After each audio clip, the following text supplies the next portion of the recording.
સર્વને જય જિનેન્દ્ર. પ્રશ્ન નંબર 44 પાર્લાથી ડિમ્પલબેને પ્રશ્ન પૂછ્યો છે કે સામાયિકમાં શું કરવાનું. વાંચન કરીએ છીએ, સ્વાધ્યાય કરીએ છીએ, પેપર ભરીએ છીએ, નવું સ્મરણ ગણીએ છીએ, આ બધું કરીએ છીએ, તો ખરેખર સામાયિકમાં શું કરવું જોઈએ? ડિમ્પલબેન, સામાયિકનો સરળ અર્થ આપણે બધા જાણીએ છીએ, સમતા ભાવ. રાગ અને દ્વેષ બંનેમાંથી મુક્ત થઈ આત્માના સ્વભાવમાં સ્થિર કરી સમતા ભાવમાં રાખવાની સાધના, તેનું નામ સામાયિક છે. અને ત્યારે જ કર્મની નિજરા સામાયિકમાં થઈ શકે. સામાયિકમાં શું કરવું એ બહુ મહત્વનો પ્રશ્ન છે. પેપર ભરવા, વાંચન કરવું, ભક્તામર કરવું, આ જે કરવાપણું છે એ એટલા માટે છે કે સામાયિકમાંથી આપણું મન ક્યાંક વિભાવમાં ન ચાલ્યું જાય, એટલે આવા બધા અવલંબન આપણે લઈએ છીએ. એકચ્યુઅલી તો સામાયિક એ નિવૃત્તિનો યોગ છે, અક્રિયાનો યોગ છે.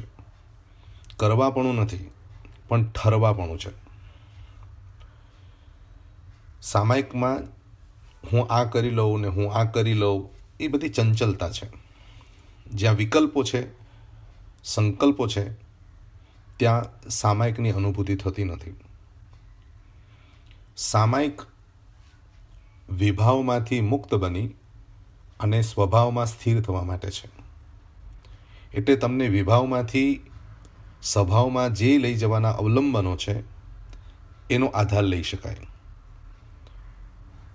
મારી દ્રષ્ટિએ સામાયિકમાં 3 જ વસ્તુ થાય. સ્વાધ્યાય કરી શકાય, ધ્યાન કરી શકાય અને કૌશક કરી શકાય. સ્વાધ્યાય એટલે આગમના શ્લોકો છે એનું ચિંતન મનન, આગમના કોઈક સારા ભાવોનું વાંચન, એ સ્વાધ્યાયની અંદરમાં લયલીનતા લાવે, નવું જ્ઞાન પ્રાપ્ત કરી શકાય, નવા શ્લોકો ગોખી શકાય. ધ્યાન એટલે આત્માની સ્થિરતા,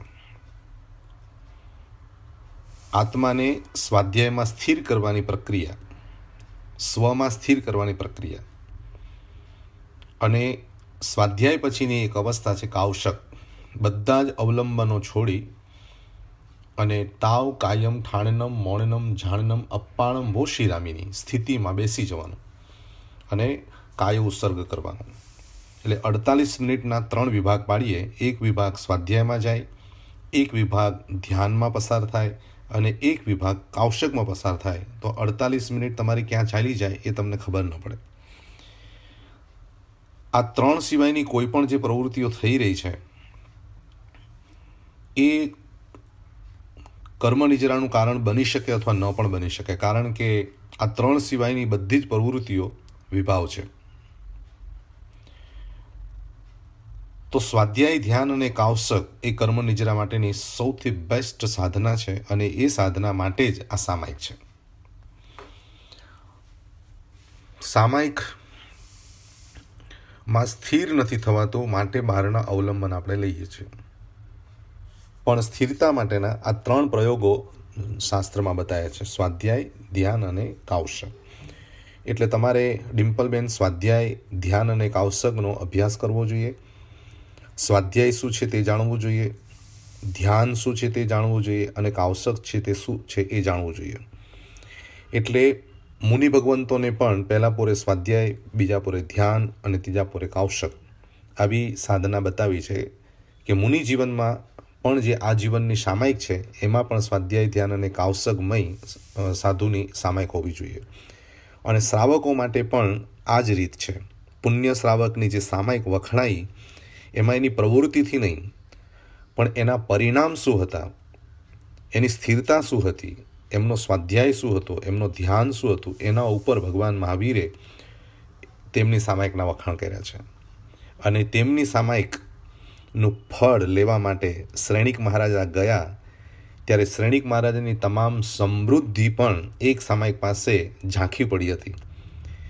તો એવી એક સામાયિક મારીને તમારી સૌની થાય કે સ્વાધ્યાય, ધ્યાન અને કૌશકમય, અને ત્યારે જ તમારી આત્માની અંદરમાં વિશુદ્ધિ થાય, આત્માનો ગુણનો ઉઘાડ થાય અને આત્મામાં ક્ષમતા ભાવનું પ્રકટીકરણ થઈ શકે. બરાબર છે? જય જિનેન્દ્ર. સર્વને જય જિનેન્દ્ર. પ્રશ્ન નંબર 45. પ્રશ્ન પૂછ્યો છે મનીષાબેન ગોગરી, સાયનથી. પ્રશ્ન છે અધ્યવસાય અને વિચારોમાં શું ફરક? મનીષાબેન, અધ્યવસાય વિશ્વના તમામ જીવોને હોય છે અને વિચાર સંગની પંચેન્દ્રિય એટલે કે જેની પાસે મન છે તેને જ વિચારો આવે છે. એટલે વિચારો કરવાનું કામ મન કરે છે અને અધ્યવસાય એ આત્માનો સ્વભાવ છે. એટલે શાસ્ત્રમાં બે પ્રકારના જીવો બતાવ્યા, સંગની અને અસંગની. સંગની એટલે જેને મન મળ્યું છે, અસંગની એટલે જેને મન નથી મળ્યું. તો જે જીવોને મન નથી મળ્યા, પૃથ્વીકાય, અપકાય, દેવકાય, વાવકાય, વનસ્પતિકાય, એકેન્દ્રિય, બેઇન્દ્રિય, તેઇન્દ્રિય, ચૌરેન્દ્રિય ને અસંગની પંચેન્દ્રિય, આ બધા જીવોને મન નથી. તો એ મન વગરના જે આત્માઓ છે તે આત્માઓ અધ્યવસાયના આધારે કર્મબંધન કરે છે. એટલે એકેન્દ્રિયનો જીવ પણ કર્મ બાંધે છે અધ્યવસાયથી. તો મન એ વિચારોનું સાધન છે. એટલે મનની અંદરમાં બધા વિચારો આવે છે. તો વિચારોનો કંટ્રોલ એટલે મનનો કંટ્રોલ અને અધ્યવસાયનો કંટ્રોલ એટલે આત્માનો કંટ્રોલ. એટલે આત્મા ઉપર સંયમ રાખવો એટલે અધ્યવસાયોની શુદ્ધિ કરવી, અને મન ઉપર કંટ્રોલ કરવો એટલે વિચારો ઉપર સંયમ રાખવો. આ બંને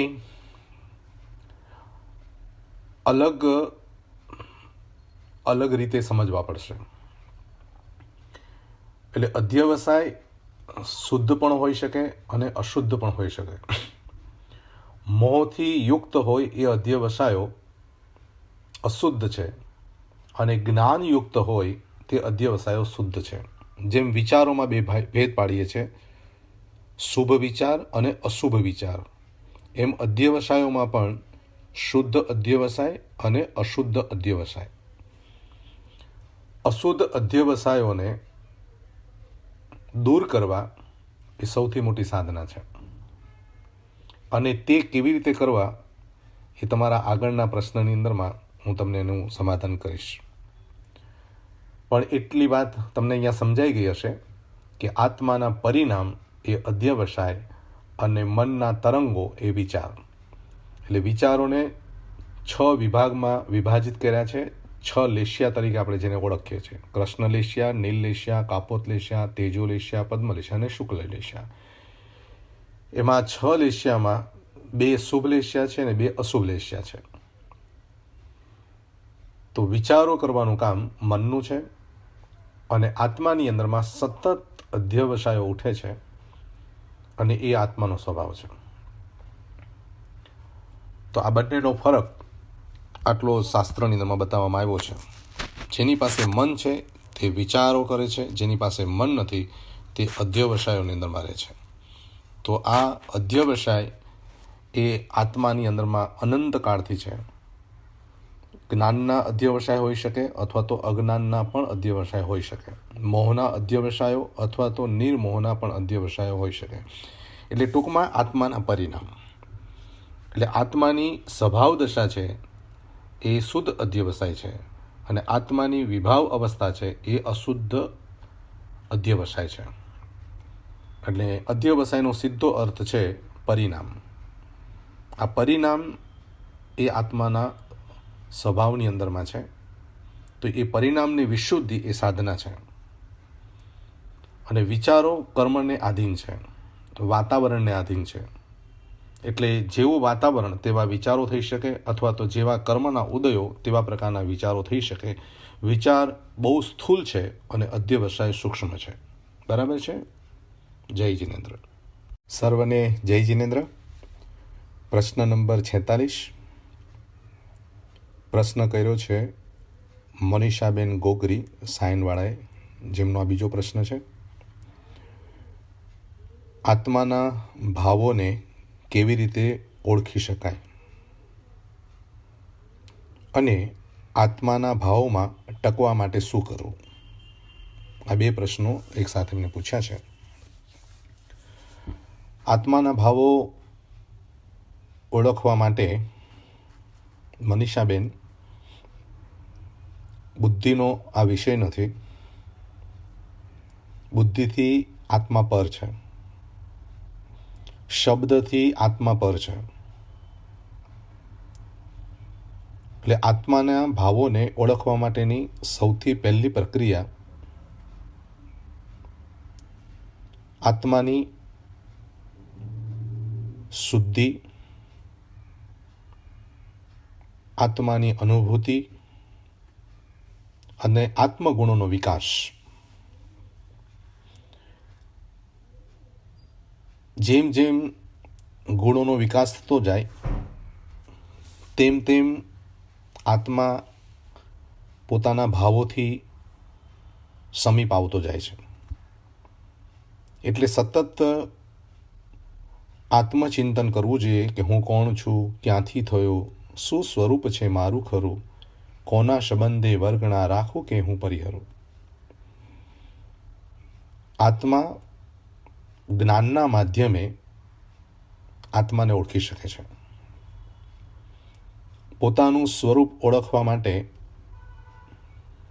પર સ્વરૂપનો ત્યાગ કરી વિભાવમાંથી છૂટી અને પોતાના આત્માના સ્વભાવની દિશામાં યાત્રા કરવી જોઈએ. આત્માને ઓળખવો એટલે આત્માના સ્વભાવને ઓળખવો. આત્માને જાણવો એટલે આત્માના જ્ઞાન અને દર્શનને જાણવું. ભગવાન મહાવીર કહે છે સૌથી મોટી અજ્ઞાનતા જીવની એ છે કે પોતે પોતાને ઓળખતો નથી. બધાને ઓળખવાની મહેનત કરવા વાળો આત્મા જ પોતાનાથી અજાણ છે. એટલે કે ઘેટા બકરાના ટોળામાં સિંહનું બચ્ચું એ ભૂલી જાય છે કે હું સિંહ છું, પણ એની માં જ્યારે ગર્જના કરે છે ત્યારે સિંહના બચ્ચાની અંદરમાં એક સચેતન સંવેદના થાય છે કે હું બકરી નથી, હું ઘેટું નથી, હું તો સિંહનું બચ્ચું છું. એમ જ્ઞાનીના ઉપદેશને વારંવાર સાંભળવાથી, જ્ઞાની ભગવંતોએ આપેલા ઉપદેશનું વારંવાર સ્વાધ્યાય કરવાથી આત્માને અને આત્માના ભાવોને ઓળખી શકવામાં સફળતા પ્રાપ્ત થાય છે. આત્માના એ સ્વરૂપને ઓળખ્યા પછી એ સ્વરૂપની અનુભૂતિમાં સતત ને સતત ટકી રહેવું એ બહુ મોટી સાધના છે. એટલે આત્મામાં ટકવા માટે ચિંતનનો આધાર લેવો પડે છે, સ્વાધ્યાયનો આધાર લેવો પડે છે, સત્સંગનો આધાર લેવો પડે છે, અને સૌથી અગત્યનો આધાર ધ્યાન અને મૌનનો આધાર લેવો પડે છે. વધુ ને વધુ મૌન ભાવમાં અને ધ્યાન ભાવમાં સમય પસાર થાય તો આત્મભાવમાં ટકી શકાય. એટલે આત્મભાવમાં ટકવા માટે સુંદર રસ્તો ભગવાન મહાવીરે સ્વાધ્યાયનો બતાવ્યો છે. જ્ઞાનીઓના સાનિધ્યમાં રહેવાથી આત્મભાવમાં ટકી શકાય છે. વૃક્ષમાં નવપલ્વિતતા રહેવાનું મૂળ કારણ જમીનમાંથી નિરંતર પાણીનું સિંચન કરે છે અને પાણી ખેંચીને આખા વૃક્ષને નવપલ્વિત રહેવા માટે યોજના થાય છે. અને આકાશમાંથી પડતો તડકો પણ એ વૃક્ષને સૂકવી શકતો નથી. તેવી રીતે આત્માના મૂળ સ્વભાવનું ચિંતન, આત્માના મૂળ સ્વભાવના ઉપદેશ, આત્મતત્વની વિચારણા એ બહારના વિભાવના તડકાથી આત્માને બચાવી શકે છે. એટલે મનીષાબેન, આત્મામાં જવા માટે, આત્માના ભાવોને ઓળખવા માટે અને આત્માની અંદર ટકી રહેવા માટે શાસ્ત્રોમાં અનેક ઉપાયો આપ્યા છે. અપ્પાણમ ઠાવી સામતી અજયમ ભવઈ. ભગવાન મહાવીરે કહ્યું છે કે આત્મામાં સ્થિર કરવા માટે અજયમ ભવઈ એને અધ્યયનની અંદરમાં જોડવો પડશે. અને 12 પ્રકારની તપશ્ચર્યામાં સ્વાધ્યાય એ સૌથી મોટી તપશ્ચર્યા છે. આજે વર્તમાન સમયે સ્વાધ્યાયનું બળ ઘટ્યું છે, સત્સંગનું બળ ઘટ્યું છે, આત્મતત્વનું ચિંતન ઘટ્યું છે. માટે જીવનની અંદરમાં જે શાંતિનો અનુભવ થવો જોઈએ તે થતો નથી. તૃષ્ણાઓ અને આસક્તિઓ જે હટવી જોઈએ એ હટતી નથી. વર્ષો સુધી ધર્મ કરવા છતાં પણ જે પ્રસન્નતા, આનંદ પ્રાપ્ત થવો જોઈએ તે થતો નથી. તેના મૂળ કારણમાં મનની સ્થિતિ સુધી આપણે પહોંચીએ છીએ, પણ આત્માના ભાવો સુધી આપણે પહોંચતા નથી. તો આત્મભાવમાં પહોંચવા માટે બુદ્ધિ તત્વ વિચારણા કરે અને આત્મની શુદ્ધિમાં અને આત્માના ગુણોમાં જીવ આગળ વધે તો અવશ્ય આત્મભાવોની અંદરમાં આપણે રહી શકીએ છીએ. આત્મભાવ એટલે તમને અલૌકિક આનંદ આપે, હળવાશ આપે, અકારણ પ્રસન્નતા પ્રગટ થાય. બધી જ પરિસ્થિતિની અંદરમાં તમે રાગ અને દ્વેષ વગર ટકી શકો એવી સ્થિતિ એ આત્મભાવની સ્થિતિ છે. તો જરૂર આપણો સ્વાધ્યાય વધારીએ, આપણું મેડિટેશન વધારીએ, સારા વાતાવરણમાં રહીએ, સારું તત્વચિંતન કરીએ તો અવશ્ય એક દિવસ આત્માના ભાવને ઓળખી શકાશે અને આત્મભાવમાં ટકી પણ શકાશે. જય જિનેન્દ્ર. સર્વને જય જિનેન્દ્ર. પ્રશ્ન નંબર 47 મહેન્દ્રભાઈ સંઘવી, મુંબઈથી, મહાવીરનગર કાંદિવલીથી પ્રશ્ન છે. પ્રશ્ન તેમનો એ છે કે તેમને એવું જાણવામાં આવ્યું છે, સાંભળવામાં આવ્યું છે કે જીવ અહીંયાથી પરલોક જાય ત્યારે ધાર્મિક જ્ઞાન જ લઈ જાય, વ્યવહારિક જ્ઞાન લઈ જતો નથી. તો આમાં સત્ય શું છે? મહેન્દ્રભાઈ, આત્માની સાથે પાપ અને પુણ્ય બંને જાય છે. એમાં જ્ઞાન અને અજ્ઞાન એ પણ સાથે જાય છે.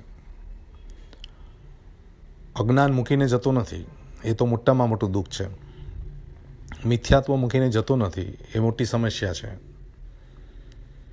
એટલે વ્યવહારિક જેટલા પણ જ્ઞાન છે, એટલે કે વ્યવહારિક જે પણ કળાઓ મેં મેળવી છે, જે શિક્ષણ મેળવ્યું છે એ પણ સાથે જાય છે અને જ્ઞાન પણ સાથે જાય છે. એટલે આત્માની સાથે જ્ઞાન અને અજ્ઞાન બંને પરલોકની અંદરમાં જાય છે. એટલે વ્યવહારિક જ્ઞાન કહો કે આધ્યાત્મિક જ્ઞાન કહો, એ બંને આત્માની સાથે સંજ્ઞા રૂપે જાય છે. એટલે એવું જરૂરી નથી કે વ્યવહારિક જ્ઞાન એ લઈને ન આવે. આપણે જોઈ રહ્યા છીએ કે કેટલાક જીવો આધ્યાત્મિક જ્ઞાન લઈને આવે છે તો સહજ વાંચે છે અને યાદ રહી જાય છે અને એ સમજી પણ જાય છે.